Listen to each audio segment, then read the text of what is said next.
नमस्कार। हिमाचल दर्पण live TV के सभी दर्शकों को नवरात्रि के 8वें दिन की हार्दिक शुभकामनाएं।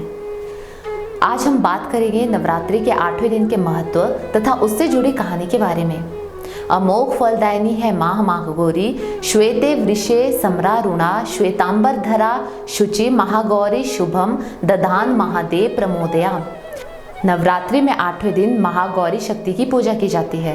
नाम से प्रकट है कि इनका रूप पूर्णतः गौरवर्ण है। इनकी उपमा शंख, चंद्र और कुंद के फूल से दी गई है। माँ महागौरी के सभी आभूषण और वस्त्र सफेद है, इसीलिए उन्हें श्वेतांबर धरा भी कहा गया है।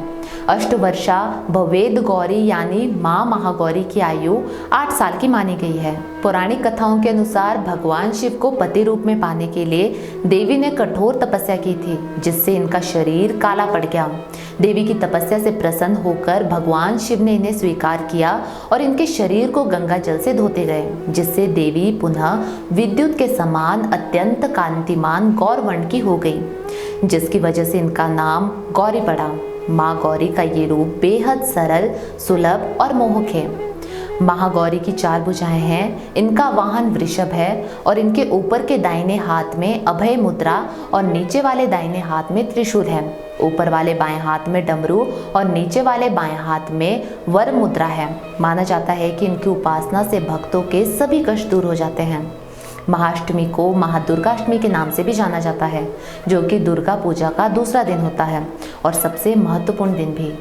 महाअष्टमी दुर्गा पूजा के महास्नान से शुरू होती है, जो कि काफ़ी हद तक महासप्तमी पूजा जैसी होती है, लेकिन इसमें प्राण प्रतिष्ठा नहीं होती। महाअष्टमी पर 9 एक जैसे छोटे बर्तन स्थापित किए जाते हैं और इसमें सभी 9 दुर्गाओं का आह्वान किया जाता है। देवी दुर्गा के सभी 9 रूपों की इस दिन पूजा की जाती है। देश के ज़्यादातर हिस्सों में इस दिन कन्या पूजन का भी विधान है।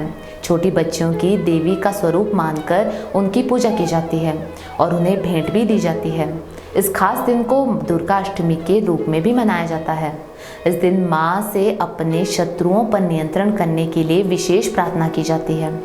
माना जाता है कि इस दिन माँ दुर्गा की 32 नामावली का पाठ करना अत्यंत सौभाग्यशाली होता है। अब बात हर दिन की तरह शक्तिपीठों की आती है, तो 44वें स्थान पर लंका शक्तिपीठ आता है, जो श्रीलंका में स्थित है और माना जाता है कि यहाँ माता के नूपुर यानी पायल गिरे थे। गंडकी शक्तिपीठ 45वें स्थान पर आता है, जो नेपाल में गंडकी नदी के उद्गम पर स्थित है और जहाँ सती का दक्षिण कपोल गिरा था। फिर 46वें स्थान पर गुडेश्वरी शक्तिपीठ है, जो नेपाल के ही काठमांडू में पशुपतिनाथ मंदिर के पास स्थित है और यहाँ माता सती के दोनों घुटने गिरे थे। इसके बाद हिंगला शक्तिपीठ 47वें स्थान पर आता है, जो पाकिस्तान के बलूचिस्तान प्रांत में स्थित है और यहाँ माता के सिर का ऊपरी भाग गिरा था। फिर सुगंध शक्तिपीठ 48वें स्थान पर आता है, जो बांग्लादेश के खुलना में सुगंध नदी के तट पर स्थित है और यहाँ माता की नासिका गिरी थी। इसके बाद करतोया शक्तिपीठ आता है और यह बांग्लादेश में स्थित है, जहाँ माता की वाम तल्प गिरी थी। 50वें स्थान पर चट्ठल शक्तिपीठ है, जो बांग्लादेश के चटगांव में स्थित है और यहाँ माता की दाहिनी भुजा गिरी थी। फिर आता है यशोर शक्तिपीठ, जो 51वें और अंतिम स्थान पर है। यह शक्तिपीठ बांग्लादेश के जेसोर खुलना में स्थित है और माना जाता है कि यहाँ माता की बाईं हथेली गिरी थी। तो ये थी 51 शक्तिपीठ और दुर्गा अष्टमी से जुड़ी कथा, जिसके बारे में हम आपको बताते आए हैं। आज के लिए फिलहाल इतना ही। अब आपसे होगी कल मुलाकात दुर्गा माँ के 9वें स्वरूप माँ सिद्धिदात्री और रामनवमी की कथा के साथ। तब तक आप देखते रहिए हिमाचल दर्पण लाइव टीवी। हिमाचल दर्पण लाइव टीवी, जो बात करेगा आपके हक की। सिर्फ खबरें दिखाना हमारा मकसद नहीं, जागरूकता लानी है। हिमाचल दर्पण लाइव टीवी